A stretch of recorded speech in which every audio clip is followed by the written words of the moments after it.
ఇది బ్రహ్మంగారు మఠం కందిమల్లపల్లి బ్రహ్మం సాగర్ మొదటి వైపు ఉండేది.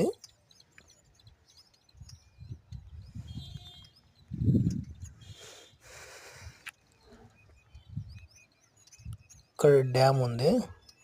ఇక్కడ డ్యామ్ పైనుంచి మనం వీడియో తీస్తున్నాం. ఈ చుట్టుపక్కల మొత్తం కనిపిస్తుంది.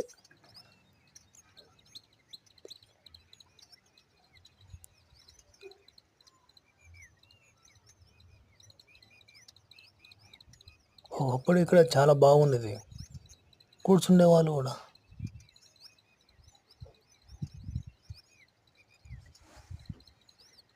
ఇప్పుడు కూడా ఇట్లా చాలా బాగుంది. 2030 నుంచి ఇది ఇంకా బాగుంటుంది, చాలా అద్భుతంగా ఉంటుంది. 2030 నుంచి 2050 వరకు బాగుంటుంది. 2031 నుంచి చాలా అద్భుతంగా ఉంటుంది. ప్రపంచ దేశాలు కూడా ఇది చూడడానికి వస్తారు. ఇక్కడ బ్రహ్మం సాగర్ నుంచి చాలా అద్భుతమైన పర్యాటక ప్రదేశంగా చెప్పుకోవచ్చు.